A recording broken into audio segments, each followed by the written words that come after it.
Hello, welcome to the cockpit of this Tesla. I'm Colin, part of Motoring Investments, more younger member of the team, and I felt it was probably my duty to speak on a more modern car than what we're usually used to. If you would like to see our owner Brian's review of this Tesla, you can find the link here. But in the meantime, if you would like a younger perspective about someone who actually has experience in the electric car business, I'm here for you. So let's discuss this vehicle really quick. It comes to us from Palm Springs. Now, Palm Springs in California, known for kind of being a desert oasis, which is great because that means that the temperatures don't really flux into the freezing zone. Now, batteries are not well equipped to handle freezing temperatures. This was kept in an insulated garage for all its life thus far. It's only a year old. And because of that, we know that the batteries are highly stable. And on top of that, the charge level that you can achieve while at your home charging port has been set to 50%. Now that is flexible, but that just means that we know that this battery has been taken care of because it hasn't had overheating issues from charge building up. The charge has shut off at an acceptable level. Now, when you look at the car itself, it's great.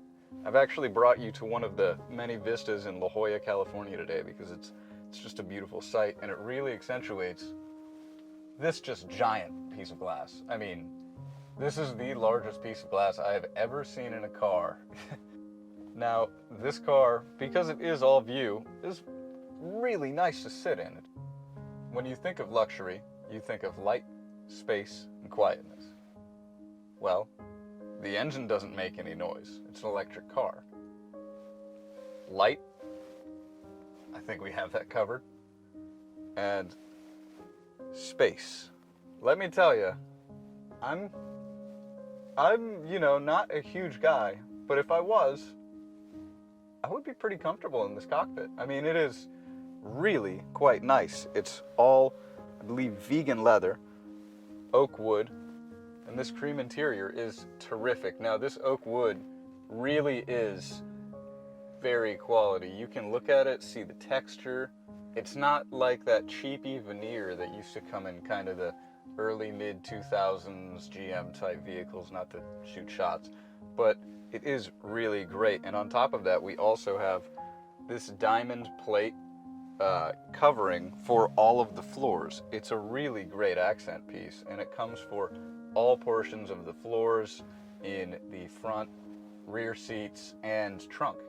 So when it comes to kind of tying it all together, it really is kind of a posh car. On top of that, it's got all the technology that you could really ever ask for. I think we all kind of know Tesla is known for things like autopilot and self-driving capability, which this vehicle is equipped with. Now, it is really cool as well because this vehicle has more cameras than one could really think of. It is, to say the least, more safe than many, many cars that I have ever been in. So today, because it is, kind of a safe car, this is going to be a casual drive because I assume whoever buys this is going to use this as more of a daily driver than a weekender that we usually deal with here at Motoring Investments. Let's go to suspension. Make sure it's set on comfort. We're off. Now, one of the things that spooks the guys at the shop is that this car makes no noise. They're not used to the electric vehicle sensation of not having a big loud engine startup. It does make a low hum in reverse, and as you can see, you also get these cameras to assist you to make sure that you're not hitting anything. On top of all that, the display on the screen is great because it shows everything that's around you. Now, obviously, I'm not around anyone right now, but when I am, periodically you'll see me driving and little objects will appear on this screen. Pretty cool.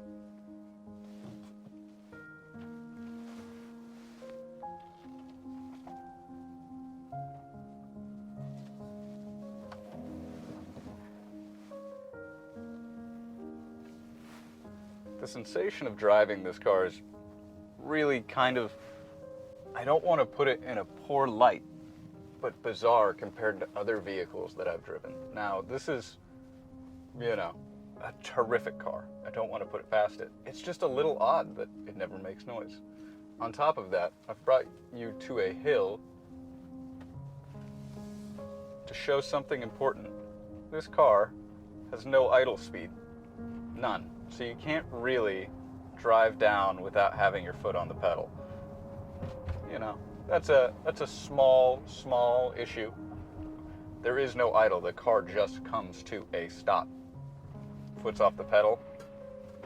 I'm on probably a 10% grade right now. Nothing. What is great, though, is that this car does come with things like regenerative braking, which is a very smart system to have. It's very advanced and very high-tech. Also has adaptive suspension. Now, you may notice that these roads, if you can see them, are not well kept. This is a hilly area. It is a windy area. There's some construction going on all the time, but it's really more of a patch job than anything else. And yet, I don't feel a thing. This is actually a course I'm afraid to take most of our classic cars on because it is simply too bumpy to get any good footage out of.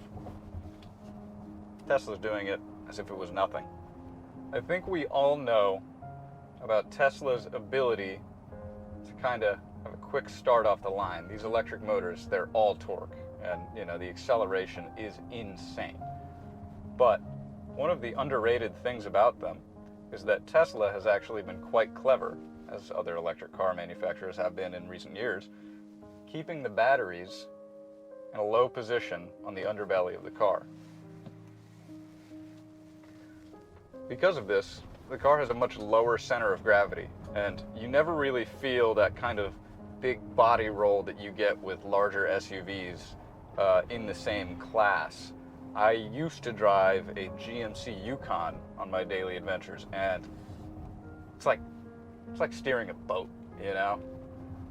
With this, it's always constantly level, it's constantly on plane. And if we were in sport mode right now, it wouldn't be a far-fetched to say I could go significantly faster and achieve very similar results of comfort. This car is quite beautiful. If you ever do get a little too sun-faded, you do have visors on your left and right-hand side here for passenger and driver. And it's quite clever. They have a little fold-out system that's magnetic. And going back, the safety cameras are extensive. It has so many, it is hard to count. I think it's 5 or 7, but it is so many cameras, and it has so much intelligence coming in all the time. Look at the cars that it can sense on the side of the road. It senses not only the white lines, but the red curb that I cannot hit or else I will pop a tire. It senses the stop sign and the yellow line in the middle. It's kind of brilliant. Obviously, one of the nicer features of this vehicle is the very up-to-date and large data pad mounted right in the center of the console. And it is really cool. Some of these items are inaccessible while you're driving, but it is nonetheless a really great piece to add to the center of this car because it is kind of an homage to current technology and very with the times.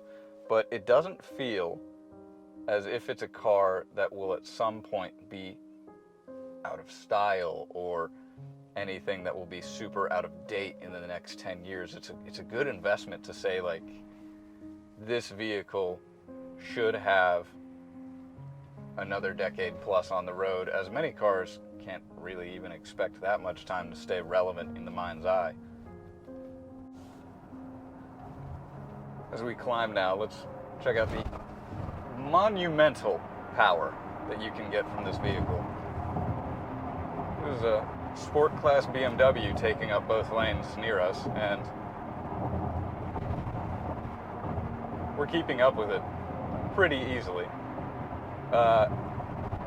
I would say that this vehicle on the highway is great. There is a weird thing about it. Now, I actually drive a BMW not so dissimilar like that in my daily life. Not exactly a sporty one, but one that is a lot more low to the ground. All you kind of hear is wind and road noise in this car, and no real turbo or motor or engine noise that you could kind of get because the engine is so quiet, and it makes for a bit different, a highway feel. That doesn't make it bad. Honestly, if I had less noise on my daily commute home, it'd be really calm and pleasing. I don't think it's a far stretch to call this a performance vehicle. It's made by a luxury company. It has a great 0 to 60. It's got 500 plus horsepower, brake horsepower. And it is honestly just kind of a laugh to drive every now and again. If I need to pass, I will pass. It's a mountain eater. The torque in it is simply insane, and yet never really out of control like a lot of other high-performance vehicles. It doesn't feel like it wants to kill you. In fact, it feels like it wants to keep you safe more than any other, because you have all the input coming in from all these items like the dash and the display and the constant speed that you see right in your line of vision. It's really well thought out in terms of the user interaction. One thing about SUV style vehicles is that they feel, quite cumbersome. And you look at this car and you think, it might be a little big for my taste, it may be a little large for the road, depending on where you live. I want to remind you that earlier in this video, we were just on tiny mountain roads, kind of zipping around. It was pretty easy and pretty relatively calm an experience. Now that we are back at the Motoring Investments shop, I kind of want to summarize my experience with this car, because I get to drive those all day. Under the tarps are W113 Pagodas, and they are incredible to drive. They're a great laugh. I think that this Tesla, is as good a time to drive in on a daily basis as those tiny roadsters. Now that may sound kind of bizarre, but for the most part, you have a lot more power, like a lot more power in this car. And that's comparing it to the day-to-day car I drive, the aforementioned BMW. It's not exactly a slouch, and this one is, the levels of acceleration have you sitting in the back of your seat, or are as pleasing and calm as you want them to be. It's fast, it's very luxurious, it's very fun to be in. It's got some party features like the gull-wing doors. It's got great fuel economy, it's got a great charge time. You can charge it at home for an average of $8 for a full charge. And at the end of the day, it's just a really good time. When it comes to all the technology that it feeds you, like the data pad, having all these very specific, very in-tuned options when it comes to the charging and ease of doing it, when it comes to the suspension, when it comes to the data that's fed to you on this pad. It is a very intelligent piece of technology, and again, as I mentioned earlier, I really don't see it kind of going out of style. It's not exactly like an iPhone or an old piece of technology, not even a laptop. It has a lot more long-term versatility, and they've really designed it that way. I think that it makes the car just a little bit more special in that fact. And when you think of this car as a daily driver, it is one of the most sensible, smart, and fun cars that you could possibly get. So why not?